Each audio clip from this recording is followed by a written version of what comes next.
যেই রুমে attached bathroom আছে সেই রুমে নামাজ পড়ার ক্ষেত্রে এই ভুলগুলি কখনো করা যাবে না। যদি করেন তাহলে আপনার নামাজ, রোজা, কোরআন তেলাওয়াত কোনো কিছুই আল্লাহর দরবারে কবুল হবে না। এই জন্য প্রিয় ভাইয়ের আমার, যেহেতু আমরা শহরে বাস করি, শহরে বাস করার ক্ষেত্রে আমাদের প্রায় রুমে অ্যাটাচড বাথরুম থাকে, ডাইনিং রুমের পাশে অ্যাটাচড বাথরুম থাকে এবং আমাদের ইউজ করা রুমের ক্ষেত্রেও অ্যাটাচড বাথরুম থাকে। সেক্ষেত্রে আপনাকে খেয়াল রাখতে হবে। এই বিষয়গুলো যদি আপনি খেয়াল না রাখেন তাহলে আপনার নামাজ, রোজা কোনো কিছুই আল্লাহর দরবারে কবুল হবে না। তার মধ্য থেকে প্রথম নাম্বার যে বিষয়টা আমাদেরকে 100% অবশ্যই আমাদেরকে খেয়াল রাখতে হবে, সেই বিষয় হচ্ছে আমরা যখন উজু করব, বাথরুমের মধ্যে, ওয়াশরুমের মধ্যে আমরা যখন উজু করব, তখন যে ভুলটা আমরা সাধারণত করে থাকি, রুম থেকে বের হই খালি পায়ে যদি আপনি রুম থেকে বের হন আর আপনার বাচ্চা কাচ্চারা যদি ফ্লোরে প্রস্রাব পায়খানা করে থাকে, সেখানে সাধারণত নাপাক লেগে থাকে, সেই নাপাকগুলি আমরা মুছে ফেলি না। সেক্ষেত্রে আপনি যখন ভিজা পা নিয়ে ফ্লোরে হাঁটতে থাকবেন তখন আপনার ফ্লোর থেকে নাপাক পানি পায়ে লেগে যাবে। সেই পা নিয়ে যদি আপনি নামাজের মুসল্লায় দাঁড়ান,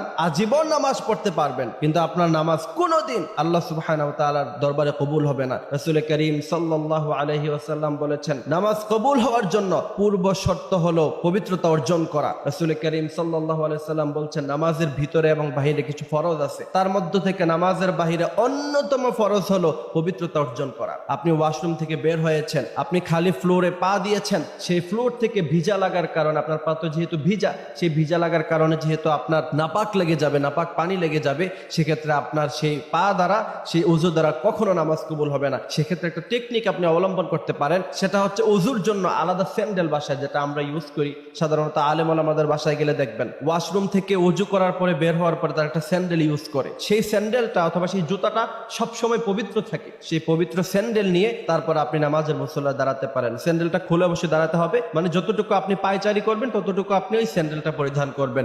সেক্ষেত্রে আপনার নামাজে কোনো সমস্যা হবে না। রাসূল করিম সাল্লাল্লাহু আলাইহি ওয়াসাল্লাম বলেছেন, যার পবিত্রতা নাই তার নামাজ নাই, তার কোরআন তেলাওয়াত নাই। যে ব্যক্তি ফরজ গোসল জানে না, পবিত্রতা অর্জন করতে জানে না, তার কিসের নামাজ, কিসের কোরআন তেলাওয়াত, কোনো কিছুই আল্লাহর দরবারে কবুল হবে না।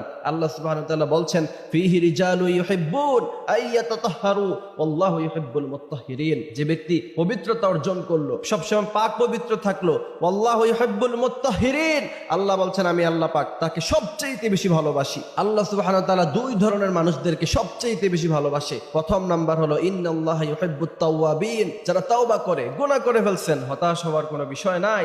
আল্লাহ বলছেন, যারা আমার গোলাম, যারা ইয়া ইবাদিয়াল্লাযীনা আসরাফু আলা আনফুসিহিম লা তাকনাতু মির রাহমাতিল্লাহ, তোমরা কখনো হতাশ হয়ে পড়ো না। যখনই গুনাহ তখনই তাওবার দরজা খোলা আছে। মৃত্যুর আগ পর্যন্ত, কিয়ামতের আগ পর্যন্ত আল্লাহ পাক তাওবার দরজাকে খোলা রেখেছেন মুসলমানদের জন্য। এই জন্য যখনই গুনাহ করব তখনই তাওবা, আর যখনই অপবিত্র হব ওয়া ইউহিব্বুল মুতাতাহহিরিন, সাথে সাথে পবিত্রতা অর্জন করব। এই দুইটি কাজ করতে পারলে আল্লাহ সুবহানাহু ওয়া তাআলা আমাদেরকে সবচেয়ে বেশি ভালোবাসবেন। তারপরে যাদের অ্যাটাচ বাথরুম আছে, দরজা সবসময় নক করে রাখতে হবে। রাসূল করিম সাল্লাল্লাহু আলাইহি ওয়াসাল্লাম বলেছেন, কারণ এই ওয়াশরুমের মধ্যে জিন শয়তান বসবাস করে, কারণ দরজা নক করতে হবে। তৃতীয় নাম্বার হচ্ছে দোয়া পরে ঢুকতে হবে, আল্লাহুম্মা ইন্নী আউযু বিকা মিনাল খুবুসি ওয়াল খাবাইস। আল্লাহ সুবহানাহু ওয়া তাআলা আমাদেরকে বিষয়গুলি মাথায় রাখার মতো এবং আমল করার মতো তৌফিক দান করুক। আমিন।